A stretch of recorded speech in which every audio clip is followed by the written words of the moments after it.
രാജസ്ഥാനിലെ ബൻസ്വാര ജില്ലയിലുള്ള കലിഞ്ചാര ഗ്രാമത്തിൽ നടന്നിരുന്ന വിശുദ്ധ കുർബാനയ്ക്കിടെ തീവ്ര ഹിന്ദുത്വവാദികൾ അതിക്രമിച്ചു കയറി ഭീകരാന്തരീക്ഷം സൃഷ്ടിച്ചു.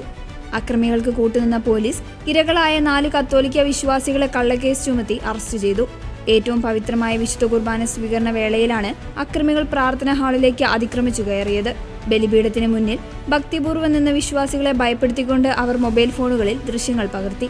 മതം മാറ്റം നടക്കുന്നുവെന്ന വ്യാജാരോപണം ഉന്നയിച്ച് പ്രകോപനം സൃഷ്ടിക്കാനായിരുന്നു അക്രമികളുടെ ശ്രമം. വിശ്വാസികൾ ഇതിനെ ചോദ്യം ചെയ്തപ്പോൾ കത്തികാട്ടി വധഭീഷണി മുഴക്കിയതായും ഇടവക വികാരി ഫാദർ അരവിന്ദ് ആംലിയാർ വെളിപ്പെടുത്തി.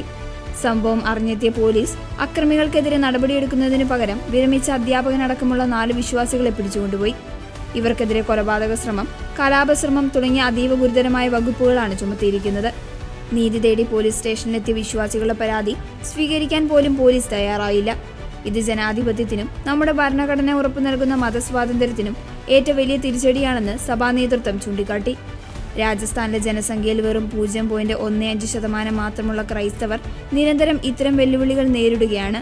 മതമാറ്റ നിരോധന നിയമങ്ങളെ ആയുധമാക്കി പ്രാർത്ഥനാ കൂട്ടായ്മകളെ വേട്ടയാടുന്നത് ഇവിടെ പതിവാകുന്നു. സംഭവത്തെ ഉദയപൂർ ബിഷപ്പ് ശക്തമായി അപലപിച്ചു. സ്നേഹത്തിനെയും സമാധാനത്തിനെയും പാത പിന്തുടരുന്ന ക്രൈസ്തവരെ കള്ളക്കേസിൽ കുടുക്കി വേട്ടയാടുന്നത് അവസാനിപ്പിക്കണമെന്ന് അദ്ദേഹം ആവശ്യപ്പെട്ടു. ആദിമസഭ നേരിട്ട പീഡനങ്ങളെ അനുസ്മരിച്ചുകൊണ്ട് ഈ പ്രതിസന്ധിയെയും പ്രാർത്ഥനയിലൂടെയും നിയമ പോരാട്ടത്തിലൂടെയും നേരിടാമെന്ന് ഇടവക പ്രതിനിധികൾ വ്യക്തമാക്കി.